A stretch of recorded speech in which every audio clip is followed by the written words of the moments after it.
반갑습니다. 우리 제자 여러분.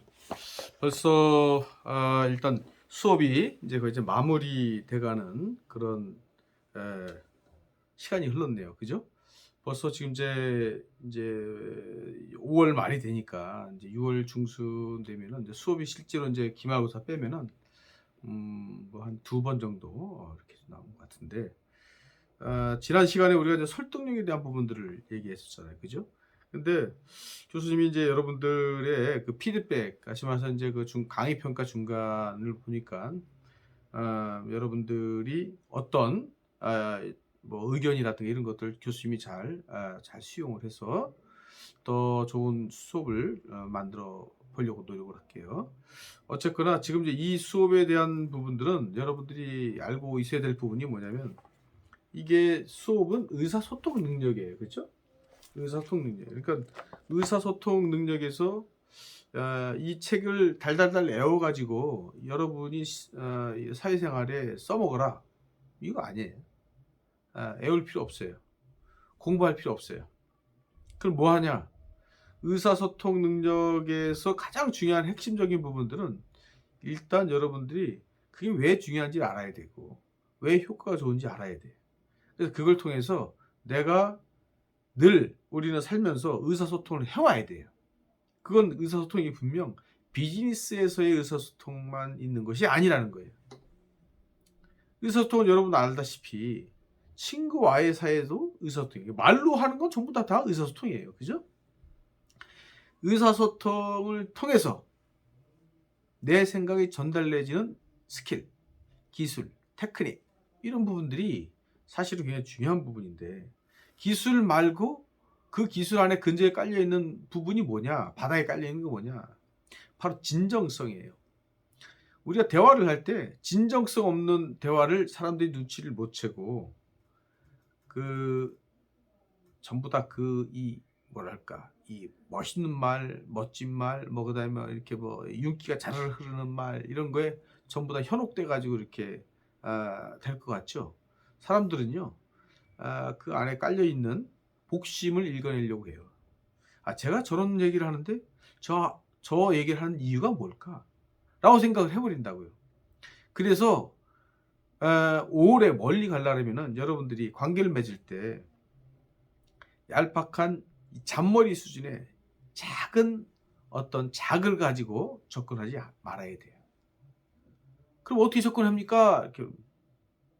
그 접근 방식은 바로 진정성이에요. 내가 정말 진정을 담아서 이 사람과 소통하고 있는지에 대한 부분이 나와요.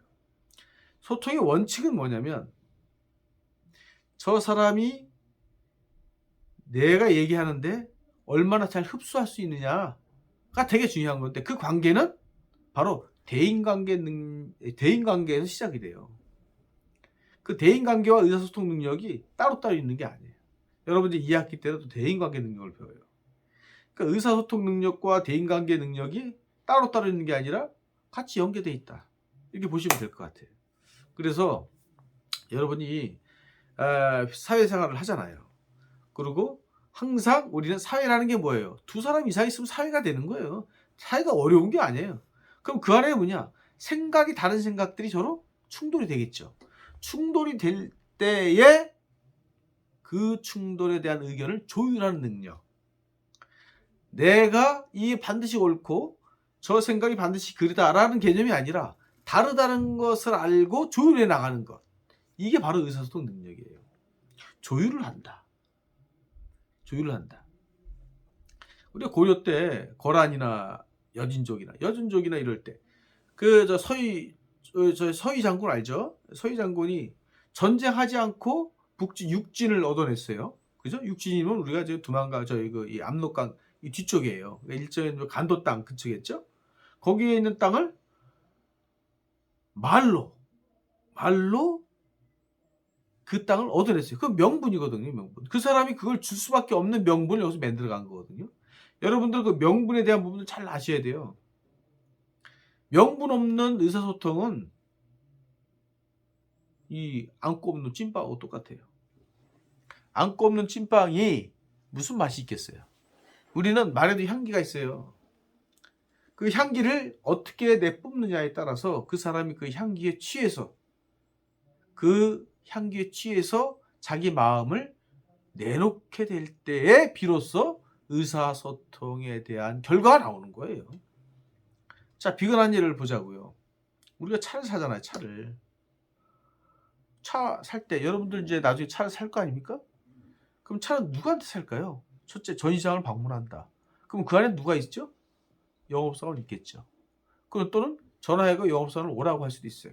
그렇지만 대부분 다 전시장을 방문하는 게 예? 또 지인을 통해서 소개시켜 달라는 경우도 있죠. 그럼 결국 누굴 만나냐? 사람을 만나는 거예요. 사람을 만나는 거예요.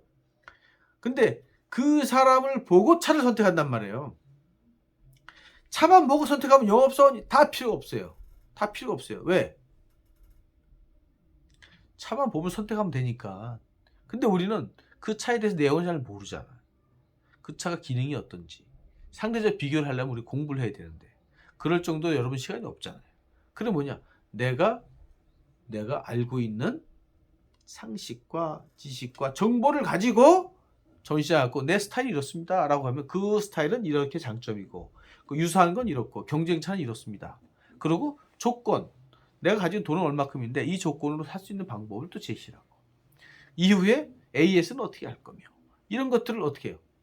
어떻게 그 찾아오는 고객한테 마음을 사느냐가 제일 중요한 거예요. 근데 그 안에는 뭐냐? 바로 진정성이 들어가 있는 거예요. 아, 이 사람은 진짜 나를 위하는구나.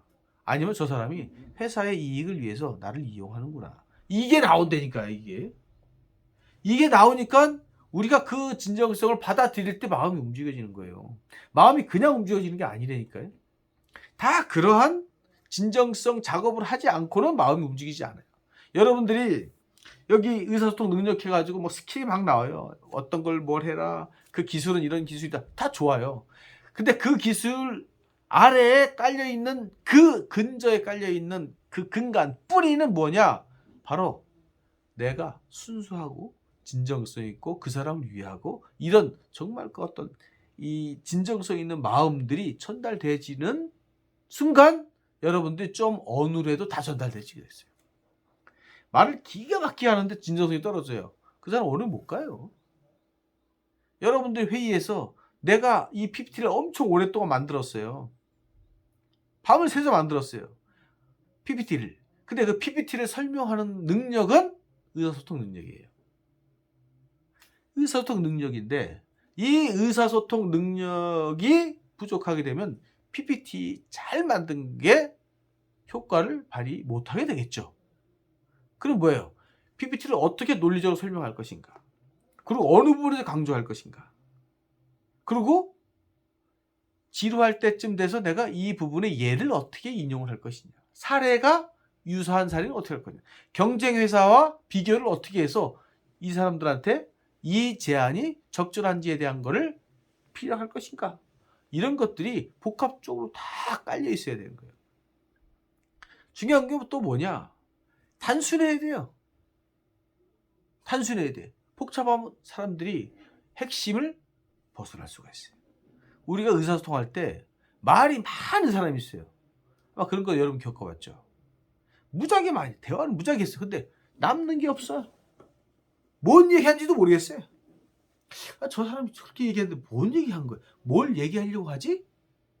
라고 할 때 이미 그 사람은 다시 대화하기가 어려운 상태가 돼버려요. 고정관념성이 저 사람하고는 길게 얘기하면 안 돼. 저 사람하고는 이걸 논의하기에는 부적절해. 이렇게 인식을 잡을 때 그 사람은 의사소통 능력에서 빵점이 되는 거예요. 빵점이 된다는 건 비즈니스에서 실패한다는 뜻이에요. 비즈니스에서 실패한다. 회사 생활에 실패하는 거예요. 그만큼 이게 교수님이 과도하게 이렇게 전개하는 게 아니에요, 지금요. 그래서 이 의사소통 능력은 여러분이 말을 할 때 내가 무엇을 얘기할 것인가. 그리고 이것을 내 의견을 사례와 비유와 여러 가지 어떤 적절한 데이터와 이런 것도 섞어가지고 논리적으로 잘 설명하는 그러한 의사소통 능력을 키워낼 필요가 있다. 이 책에서 주장하고 있는 게 바로 그거예요. 교수님도 그 마찬가지예요. 교수님도 여태까지 25살 89살에 교수님이 이제 89년 12월 1일 날 한센퍼시스 사무용 가구 연구소에 취업을 했어요. 대학 졸업하고. 그때부터 지금까지 그 몇 년이에요, 지금? 90년부터. 예? 2000년, 2010년, 2020년. 30 하고도 4년. 30 하고도 4년. 3년을 직장 생활을 해왔어요. 그 직장 생활을 하면서 느낀 게 뭐냐? 내 의견과 상관없이 곡해하는 경우가 많아요. 사회는 다 그래요. 내가 뭐 저렇게 얘기 안 했는데, 내 뜻이 아닌데, 내가 생각한 방향이 아닌데. 근데 그런 것들이 자연스럽게 곡해돼서 돌아다닐 때 여러분들은 엄청난 스트레스로 여러분들을 짓누르게 되는 경우가 있어요. 그게 뭐냐? 내가 문제야. 내가 그 의사소통 능력에서 발휘가 못된 거예요. 따지고 보면. 내가 그렇게 그 사람들한테 설득을 못한 거죠. 그러니까 그렇게 오해가 돼서 돌아다니는 거예요. 많아요, 그런 경우가. 또 하나 뭐 기가 막힌 아이디어가 제안인데 반영이 안 돼. 누구 탓일까요? 내 탓이야. 그거 다 내 탓이야. 내가 그 사람을 설득 못 시킨 거잖아요. 근데 왜 내가 이렇게 좋은 아이디어를 왜 학교에서 안 받아주지? 회사에서 안 받아주지? 네? 조직에서 안 받아주지? 집에서 안 받아주지? 친구 사이에서 안 받아주지? 안 받아준 이유는 누가 탓할까요? 나야. 내가 잘못한 거예요. 왜? 내가 그 사람 설득을 못했으니까. 근데 기가 막히게 설득했어. 근데 안 됐어. 그럼 그 사람이 그동안에 쌓아온 평가에 의해서 그 평가에 묻혀버린 경우가 있어요. 저 사람은 신뢰가 없어. 신뢰가 없어. 이 한마디가 여러분들이 100을 전달했을 때 30밖에 못 들어가요. 신뢰가 쌓이면 여러분 어눌하게 해도 70%만 해도 100이 돼요. 그게 바로 신뢰성이에요. 신뢰성. 그래서 여러분이 교수님이 여러분들한테 이 수업을 하면서 이 수업을 어떻게 강의를 할까 고심을 많이 했어요. 고등학교처럼 막 판서해가면서 막 줄줄이 애워라. 그러게 시험 봐라. 그렇게 하고 싶지 않아요. 왜? 이게 뭔 수업인데 여러분들한테 이걸 막 애워가지고 거기서 무슨 가로 열고 그 빈칸에 써라. 여러분이 대학생이고 교수님이 이 얘기를 여러분들이 이해 못하겠어요? 이거 이해 못하면 여러분 대학생으로서의 자질이 없는 거예요. 그러면. 여러분들이 충분히 교수님 얘기를 이해하고 교수님 말씀이 생활에 얼마나 중요한지를 제가 이해를 됐습니다. 그리고 제가 의사소통 능력에서 되게 중요한 걸 알고 이거를 어떻게 의사소통 능력을 키울 것인지를 고민을 하고 실제 생활에서 적용을 해보겠습니다. 그러면 여러분 이 수업 끝이에요. 수업이 한 학기 동안 수업을 하면서 어마어마한 걸 여러분한테 알려주고 여기 여러분들 모르는 신세계를 알려주고 신기술을 알려주고 이런 과목이 아니라는 거예요. 그래서 여러분한테 무슨 뭐 PPT를 만들어 가지고 뭐 누가 얘기했고 뭐 했고 이렇게 하고 싶지 않은 거예요. 왜? 여러분들이 교수님의 진정성 있는 이 생활에서 나오는 중요도를 여러분들이 소통하고 싶은 거예요. 그냥 인생 선배로서 교수님 말고 이렇게 소통하고 싶은 교수님의 이 교육 방법이에요. 그래서 교수님의 방법을 여러분이 잘 이해해서 교수님이 진정성 있게 우리를 위해서 이런 말씀을 하는구나. 이렇게 좀 받아줬으면 좋겠어요. 여러분들이 졸업할 때까지 교수님이 계속 여러분들하고 교수님 학과장이니까 계속 여러분하고 소통을 할 거예요. 그래서 여러분들이 가장 좋은 취업을 시키는 게 교수님의 의무예요. 그러려면 어떻게 돼 있어요? 취업을 했는데 의사소통 능력에서 여러분이 그 회사에서 능력을 발휘해가지고 승진을 하고 또 여러분이 또 그 회사에서 인정을 받아서 연봉도 높고 행복하게 살기 원하는 사람이 부모님 말고 누가 있겠어요? 저 있어요. 제가 그래요. 제가. 교수님들이 다 그렇게 생각하고 있어요. 왜? 학교 오면은 교수님이 여러분한테 부모예요. 교수님 자녀가 28, 9이에요. 예? 한 명 29명. 9살. 한 명은 28살. 여러분 시기에 자녀들 다 키워본 사람이에요. 그렇기 때문에 여러분들이 어떤 생각을 가지고 또 뭐가 부족한지를 너무나 잘 알고 있죠. 그죠? 그러니까 이 의사소통 능력에 대한 수업에 대한 이해를 이제 막판이니까 우리가 지금 뭐 몇 주 안 남았잖아요. 그래서 여러분들이 교수님이 얘기한 핵심을 잘 파악을 하셔가지고 그냥 편하게 들으세요. 그냥 차 한 잔 마시면서 이렇게 차 마시면서 응? 여러분들 왜 인생 선배로서 또 교수님이 이런 부분들은 정말 피부에 와닿습니다. 가슴으로 들어야 돼요. 머리로 듣지 말라는 거예요. 머리로 막 애우고 하지 말고 가슴으로 느껴야 돼요. 이 수업은 가슴으로 전달돼서 가슴으로 받는 수업이에요. 여러분도 사람의 마음을 얻을 때는 가슴으로 얘기해 줘야 돼요. 그게 바로 진정성이라는 거예요. 진정성. 이해가 되시겠죠? 자, 그래서 오늘은 지난번에 우리 설득력에 대한 부분들을 했어요. 설득력. 그죠? 설득력 있는 의사표현. 거기서 보게 되면은 우리 6가지 원칙을 기억하시죠? 교수님 한번 다시 볼게요. 호감의 원칙. 호감의 원칙. 사람들은 좋아하는 사람들이 하는 것은 되게 좋아 보여요. 여러분들 친구 사이에서도 자기가 좋아하는 사람이 얘기하게 되면 그냥 믿어줘. 그게 심리예요. 사람 심리. 그럼 내가 싫어하는 사람이 좋은 얘기를 해. 일단 깔고 봐. 한 잔 깔고 보는 거예요. 왜? 내가 그 사람에 대한 호감도가 떨어지니까. 그럼 뭐예요? 내가 의사 표시하기 전에 호감 있는 사람으로 내가 스스로 어때? 표현해야 돼요. 호감 있는 사람을 변하게 하면서 교수님, 호감 있는 사람을 하려면 어떻게 해야 됩니까? 이렇게 물어볼 수가 있어요. 호감 있는 사람은 어떻게 만들어질까요? 호감 있는 사람, 내가 호감 있는 사람, 상대한테 호감 있는 사람이 되면 첫째 뭐냐? 주장이 확실해야 돼요. 제 의견이 제가 잘 모르겠는데 제가 좀 따라하겠습니다. 자기 주관이 없는 사람은 호감도가 절대 생기지 않아요. 내 주장이 확실해야 돼요.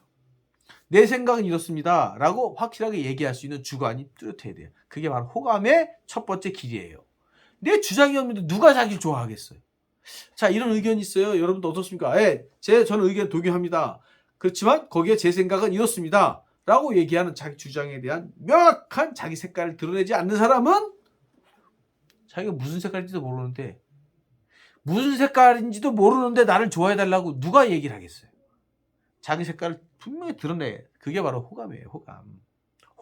호감이 있는 사람을 스스로 만들. 두 번째 뭐냐? 유머와 위트를 키워야 돼요. 딱딱한 사람을 누가 좋아해요? 근데 똑같은 얘기 하더라도 사람에게 웃고 미소를 띄우게 만들 수 있는 능력을 가지고 있는 사람이 진정한 호감도 있는 사람이에요. 그러면 교수님 저 타고 나서 유머나 위트가 좀 별로 없어요. 다 후천적으로 만들 수가 있어요.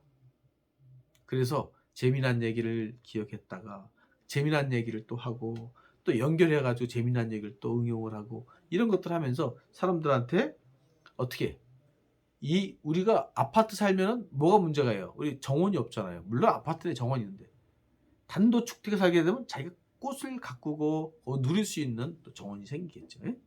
그런 것처럼 그 안에 집 말고 다른 또 여백이 있어야 되는 거예요. 여백. 동양화의 묘미는 뭘까요? 여백이에요. 서양화는 꽉 차잖아요. 동양화는 여백이죠. 삶에도 여백이 있어야 돼요.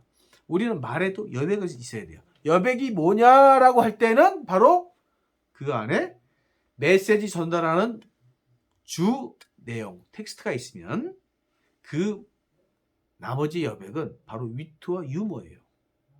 위트와 유머를 개발해서 나의 호감을 높여주는 일이에요. 호감을 높여주는 일. 그래야 내 얘기를 전달되죠. 또 하나 뭐냐? 호감을 높여주는 정말 중요한 철칙이 있어요. 약속을 지키는 일이에요. 내가 언제까지 그걸 하겠습니다. 내가 언제까지 그 일을 진행을 하겠습니다. 그럼 그걸 지켜내는 거예요. 그러면 그 사람한테 그 사람 말이, 그 사람 행동이 신뢰로 비춰질 수 있다는 거예요. 신뢰는 곧 호감으로 연쇄 작용이 일어나요. 그래서 호감을 만들어가는 방법. 그 약속을 지키는 일. 되게 중요해요. 그래서 저는 그렇게 생각해요. 우리 교수님 딸이 취업을 했어요. 근데 언제 취업을 했냐? 경민대 나왔어요. 경민대 시각디자인과. 2학기 2학년 2학기 때 2년제니까 2학기 때 2학년 2학기 때 취업을 했어요. 그럼 얘가 이제 학생인 상태에 취업을 한 거죠. 교수님이 이제 딸을 불렀어요. 그래서 이제 딸 이름이 이제 예송이에요. 예송아, 네가 회사에서 첫 인상을 심어주는데 뭐가 필요하냐? 첫 인상, 호감도를 만들어라. 호감도를 만드는 방법은 뭐냐? 상사가 일을 시켰을 때 그 일을 그냥 받아오지 말아라. 그 일을 받았을 때는 반드시 요거는 몇 시까지 해서 보고 드리겠습니다. 라고 수치로 얘기해라. 그 수치를 맞추기 위해서 너는 반드시 노력을 통해서 그걸 약속을 지켜라. 그것이 한 3번 정도만 하면 너는 호감도 있는 사람으로 바뀐다. 실제로 그렇게 됐어요. 입사한 지 4개월 만에 110명 되는 직원 있는 회사에서 최우수 직원 표창을 받았어요. 회사 창립 이래. 그 뭐냐? 바로 신뢰를 줬다는 거예요. 여러분들 잊지 말아야 돼요. 제가 또 여러분들 금방 졸업해요. 벌써 한 학기 다 지나갔잖아요. 지금 3학기 남았어요. 이제 방학하면 또 2학기 금방 지나가요. 그럼 바로 취업해야 돼. 언제 내가 거기서 호감받는 사람으로 어떻게 키워나갈 것인지 어떻게 할 거예요. 이 시간이 다시 돌아오지 않아요. 그래서 호감받는 삶을 살기 위해서 여러분이 아까 얘기한 약속을 지켜라. 그죠? 마지막에 있어요. 마지막. 굳은 일 있어요. 회사 때마다. 하기 싫어하는 일. 사람들이 피하는 일이 있어요. 그때 손 드는 거예요. 그때 손 드는 거예요. 제가 하겠습니다. 이때 호감도는 곱하기 2가 돼. 곱하기 2. 그게 바로 호감 가는 사람을 내 스스로 만드는 방법이에요. 이해가 되겠어요? 교수님 얘기를 반복해서 들어보세요. 정말 내가 호감 가는 사람을 어떻게 변화시킬 것인가. 그 4가지만 잘 지키면 여러분들이 단언컨대 사회에서 성공해요. 만약 성공 안 했다, 교수님한테 손해배상 청구해. 교수님이 손해배상을 다 물어줄 테니까. 이 4가지 했는데도 사회에서 성공을 못했다, 교수님한테 따져요. 와서 손해배상 청구해. 민사소송 걸어. 다 교수님 다 손해배상 청구해. 다 해줄게. 반드시 성공하게 돼 있어요. 그래서 교수님 저 뭐 PPT도 잘 만들고 말도 되게 잘했는데 실패했어요. 호감도가 떨어진 거예요. 신뢰가 떨어진 거예요.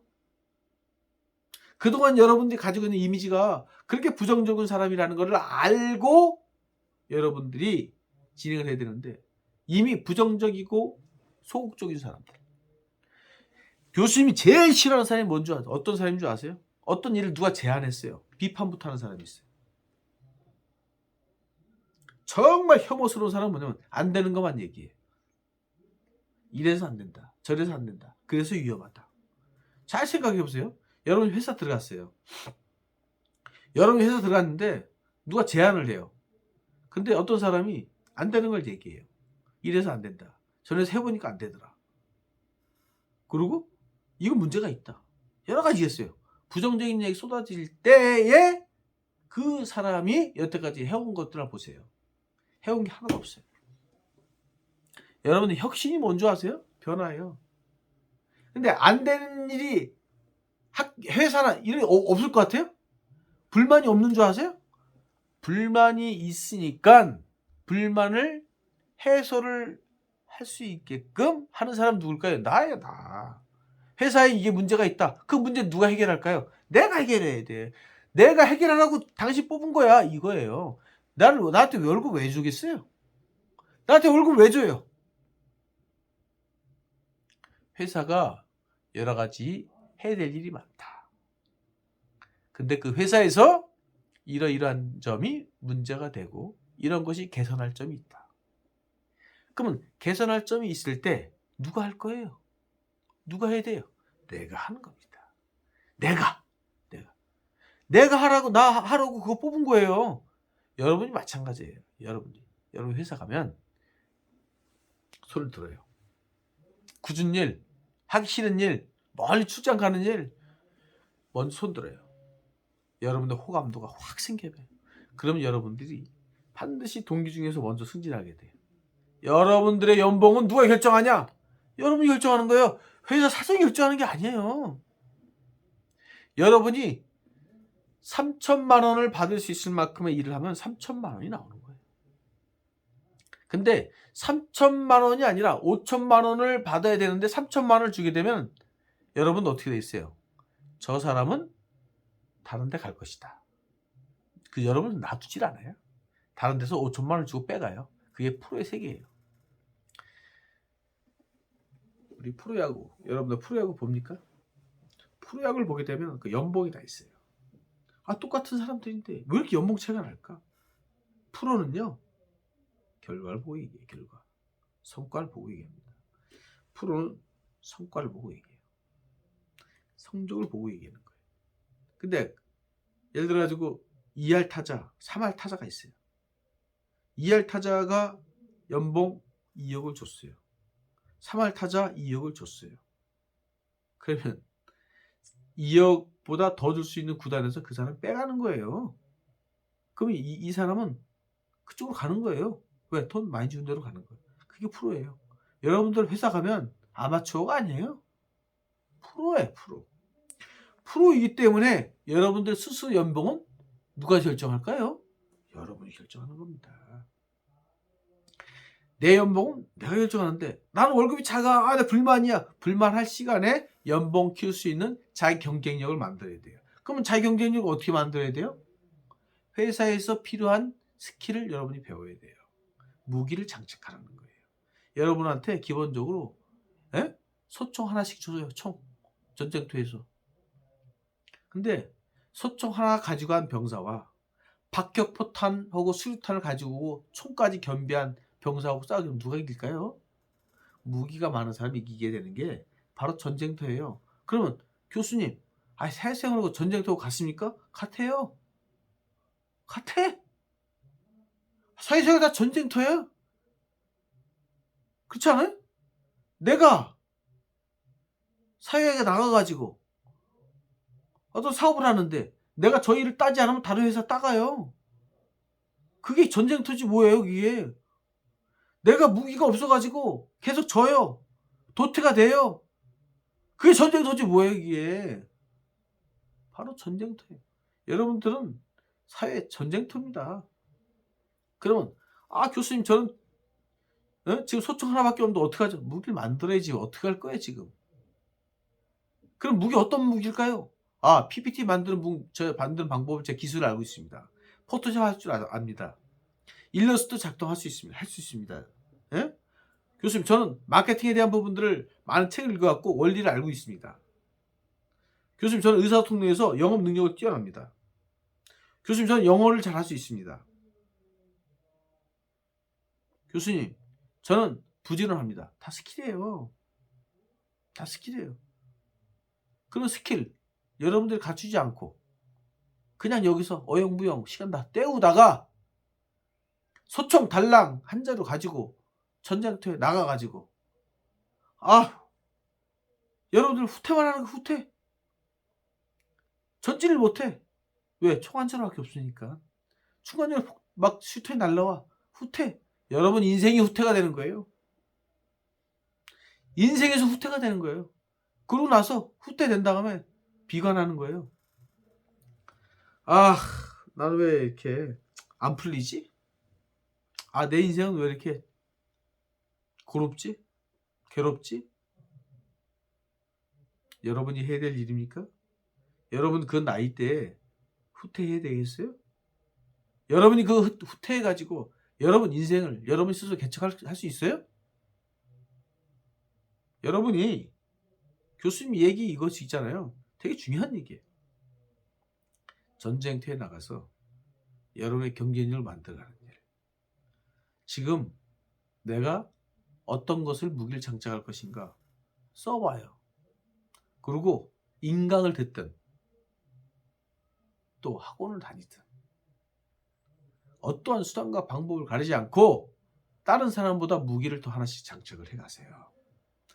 그러면 그 무기를 많이 갖고 있으면 사회가 당신을, 여러분을, 제자를, 사원을, 이런 사람들을 호감 있게 봅니다. 왜? 왜 그럴까요? 프로의 세계는 회사에 도움이 되는 사람이 가장 호감 있는 사람이에요. 돈을 많이 벌어주는 사람이 호감 있는 사람이에요. 여러분 연봉 3천 주는데 여러분이 1억 5천을 벌어왔어요. 그럼 얼마 남아요? 2억 2천 벌잖아요. 회사는 그렇게 성장해 나가는 거예요. 3천 줬는데 2,500만 원치 잘리는 거예요. 왜? 500만 원이 손실이니까. 여러분이 사장이면 그렇게 안 할 것 같아요? 저도 사장이었었어요. 회사를 했었어요. 다 잘라버려요. 그러면 3천만 원 줬는데 2,500을 벌어왔다. 그 500만 원 내가 꼬라박아야 되는데 누가 그 사람을 써요? 여러분이 3천을 줬는데 1억 5천을 벌어왔어요. 얼마나 이뻐요. 보너스가 나가고, 예? 더 잘하게 또 월급을 또 올려줘요. 그게 바로 사회예요. 그러려면 무기를 장착해야 된다. 무기를 장착하고 인간관계 잘 만들고 의사소통 잘해서 여러분들이 정말 매력적인 사람이 돼야 돼요. 그러면 여러분들이 원하지 않든 원하든 간에 여러분들은 풍족하면서 여러분의 삶의 질이 바뀐다는 거예요. 삶의 질이 바뀔 때 여러분이 가지고 있는 직업이 여러분들한테 행복을 가져다 주는 거예요. 이 수업은 애우는 수업이 아니라 여러분의 마인드를 만들어가는 수업이에요. 아, 나는 어떤 마인드를 가져가 있구나. 내가 이런 자세로 가져가 있구나. 이렇게 자세를 잡아가는 수업이에요. 교수님이 이렇게 얘기하는 거 여러분 곰곰이 생각을 해보세요. 한번 눈을 감고 잘 생각을 해보세요. 아, 나는 나를 위해서 어떤 무기를 만들려고 노력을 해왔는가. 눈을 감고 자세히 곰곰이 생각을 해보세요. 그러고 나서 나를 보세요.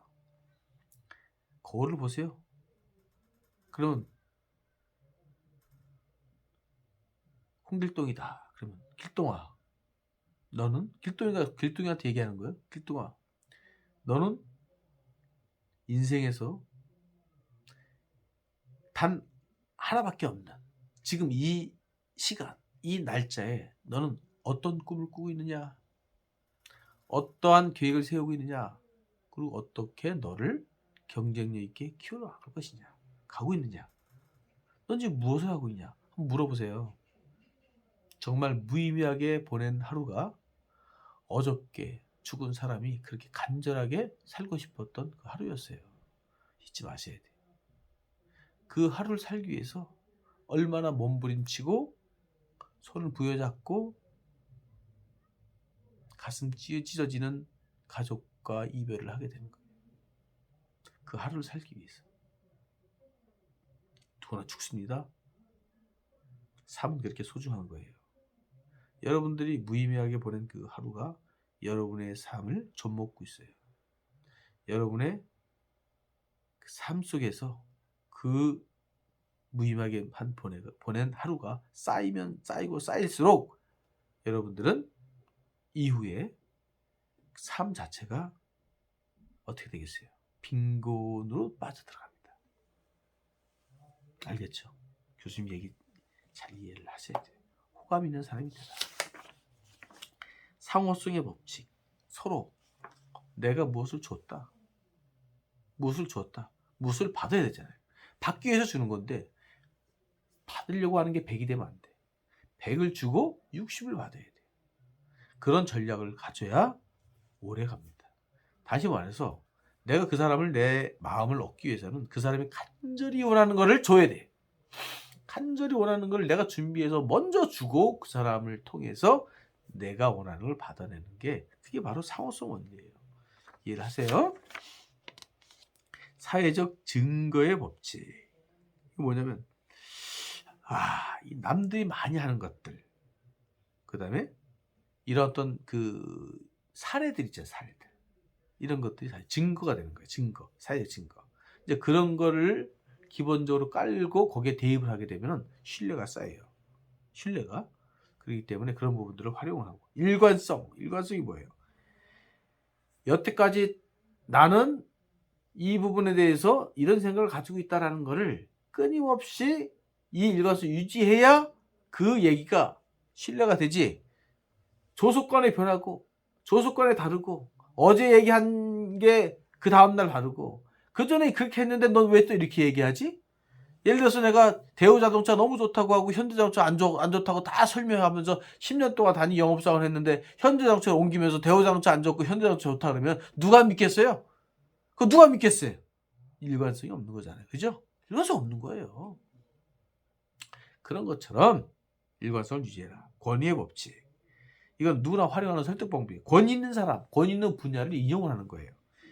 희소성 법칙. 이게 희소성이다라고 하면은 어떤 물건을 팔거나 어떤 비즈니스를 할 때 이것은 제한됐다. 이건 한정적이다라고 할 때 그 사람이 이게 수요와 공급의 법칙이잖아요. 수요와 공급의 법칙. 그렇기 때문에 수요와 공급의 법칙에 대해서 여러분이 이해를 하시면서 대화를 하게 되면은 여러분의 생각을 잘 전달할 수 있다는 거예요. 교과서 198페이지 한번 해볼게요. 198페이지 보이시죠? 네. 의사소통 능력의 198페이지. 여기서 보게 되면은 설득력 있는 의사표현 3. 긍정의 분위기를 조성하는 거예요. 다시 말해서 예스를 이끌어내기 위해서 긍정의 분위기를 이끌어야 돼요. 그러면 먼저 얘기를 하는 것보다는 그 주변을 얘기하는 게 좋아요. 다시 말해서 일상에 대한 얘기, 날씨에 대한 얘기, 그 사람에 대한 관심 있는 분야를 먼저 얘기하는 거예요. 그러면서 분위기를 어떻게 돼? 예스 분위기를 이끌어내는 거예요. 편안하게 만들어요. 단호하게 거절하는 사람은 노라는 정신무장의 상태에 놓여 있으므로 거북한 표정, 자세를 취하는 것이 보통이에요. 그래서 다짜고짜 의견을 내놓거나 다짜고짜 얘기를 하는 것이 아니라 그 사람이 꼭 필요한 부분에서 기본적으로 먼저 긴장 완화가 돼야 돼요. 이게 뭐야? 마음에 들을 수 있는 자세가 돼야 되잖아. 그래서 긍정의 분위기를 조성할 필요가 있다. 두 번째, 설득력 있는 의사표현 중에서는 대비 효과가 있어요. 대비 효과. 사물을 판단할 때 우리는 무의식 중에 여러 조건을 대비시켜봐요. 대비. 이게 뭐냐? 대비한다. 비교를 하는 거예요. 비교. 우리가 흔히 쓰이는 방법이에요. 이거냐 이거냐. 이거에 대한 장점, 단점, 이거에 대한 장점, 단점. 그렇지만 당신한테 필요한 부분은 이 부분보다 이 부분이 좋다는 것을 대비하는 거예요. 또 세 번째, 인용한다. 인용. 인용 뭐예요? 누가 그렇게 얘기한 부분을 인용을 해. 기사에 나온 걸 인용을 해. 방송에 나온 것을 인용을 해. 그래서 KBS 방송의 메시 뉴스에 나왔던 내용인데 이 내용이 이렇기 때문에 이 부분에 대해서 문제가 있다. 근데 이 문제를 확실하게 보완한 제품이 이거다. 이 제품을 개발한 거는 우리 이렇기 때문에 이 제품을 개발한 거에 대해 누가 참여했다? 권위적인 사람이 참여했다. 그래서 이 제품이 권위가 이 신뢰도가 있다. 근데 이 제품이 여러분들 쓸 수 있는 명분은 이렇다. 장점이 뭐다? 그래서 쓸 수밖에 없는 이유가 뭐다? 이런 것이 체계적으로 돼야 돼. 그게 바로 인용이에요. 구체적 차이인식, 가정에서도 용돈 인상 요구, 귀가 시간 연장 요구 또 구체적 잘 문제로 자녀들 요구가 거세지는 요구가 많다. 그래서 구체적 차이에 대한 인식, 논리적인 설득과 별반 효과가 없을 것이다. 뭐 이런 얘기도 하고 보면은 일단 구체적 차이 인식이 뭐냐면 논리의 논리. 구체적 설득 방법에서 논리가 필요해요. 왜 내가 용돈을 인상을 해야 되는지에 대한 이유를 구체적 제시를 해야 돼. 아빠, 나 용돈 좀 인상 좀 해줘요. 왜? 왜 인상해줘야 되는데? 제가 용돈을 인상해준 이유는 첫째 뭐냐? 이번에 새롭게 제가 공부를 시작을 했어요. 공부를 시작하는데 거기에 들어가는 비용이 교재를 사고 인강을 듣고 하면은 이 비용이 추가로 들어가기 때문에 제 인생을 살기 위해서는 이 용돈 인상 없이는 할 수가 없습니다. 그럼 이게 되잖아요. 근데 용돈 인상해줘요. 왜 인상해줘야 되니? 용돈이 너무 적어요. 논리가 안 되잖아요. 그죠? 논리가 안 돼요. 다른 사람은 용돈 많은데 왜 전 적어요? 논리가 안 돼요. 아버지 설득 못해요. 그래서 구체적인 제시, 목표, 컨셉 이런 걸 통해서 내가 논리를 만들어내는 거예요. 근데 하물며 아들이 아빠한테 용돈 인상할 때도 그렇게 얘기하는데 여러분 회사 갈 때는 내가 어떤 걸 요구할 때 논리와 구체적인 근거가 없이 어떻게 얘기를 해? 그렇습니까? 안 그렇습니까? 그렇다니까요. 동조심리라는 게 있어요. 동조심리. 왜 동조심리가 뭔지 아세요? 동조심리. 어느 가게 갔어요. 근데 그 가게가 식당이 두 개가 있어요. 하나는 자동차 하나도 없어요. 주상에. 하나는 바글바글해. 여러분 어디로 갈까요? 그게 군중심리와 동조심리예요. 한 번도 가보지 않는 식당인데 저렇게 사람들이 많이 있다는 것은 맛있다는 건 아닐까? 라는 예측이죠. 그죠? 그게 바로 동조심리예요.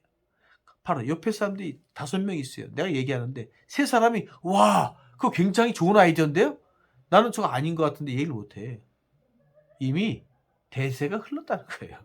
그게 바로 동조심리예요. 그럼 어떻게 이걸 적용하냐? 내가 어떻게 해야 한다? 그러면 벌써 주변에 그러한 인식을 사전에 깔고 들어가게 되면 100% 성공을 하게 돼. 그게 바로 동조심리예요. 또 하나 뭐냐? 설득에서 제일 중요한 게 뭐냐? 여기 나왔어요. 이제 칭찬이에요. 근데 요즘 교수님도 이제 막 고등학교를 막 방문해요. 왜냐면 이제 입시 때문에 교수님 이제 입시 홍보 지원단 이제 부단장을 맡아가지고 홍보 지원을 하고 있어요.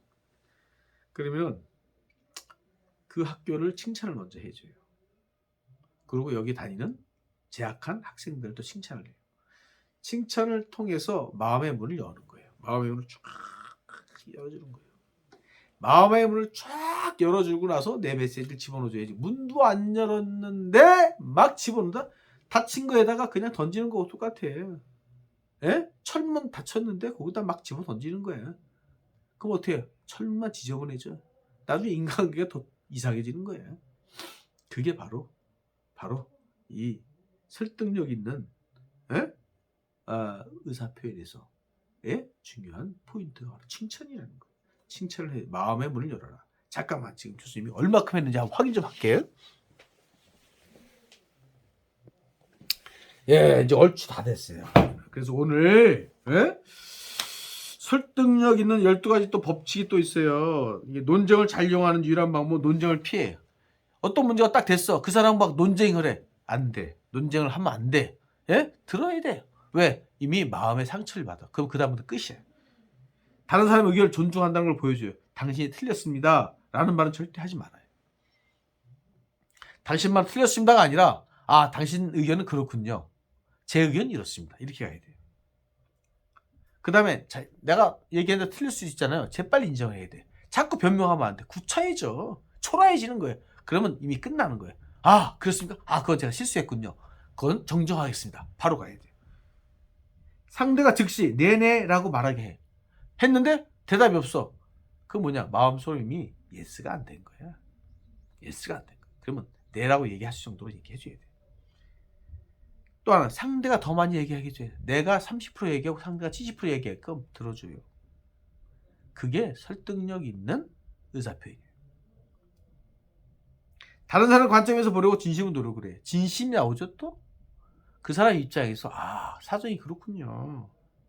그렇다면 그 사정에 맞춰 우리 이렇게 준비해 드릴게요. 이렇게 가져야 돼요. 다른 사람의 생각에 공감을 해줘야 돼 또. 왜? 그 사람의 생각에 맞습니다. 그 의견 동의합니다. 맞아요. 저도 그렇게 생각했어요. 그러면 그 사람이 이미 무장해제가 돼요. 갖고 있던 무기들을 내려놔요. 그러고 나서 손을 내밀죠. 숭고한 동기에 호소해. 뭐냐? 같이 해. 같이야. 이게 같이 있는 일입니다. 이거 같이 갑시다. 왜? 이거는 정말 우리 부모님을 위해서 또는 부모님 세대를 위해서 할머니들을 위해서 얼마나 장애인을 위해서 이런 것들이 가치를 부여하는 거예요. 아이디어를 드라마틱하게 각색을 해요. 아이디어가 나왔어. 이 아이디어를 기가 막히게 또 각색을 해요. 각색이라는 게 뭐예요? 편집을 하라는 얘기예요. 편집을.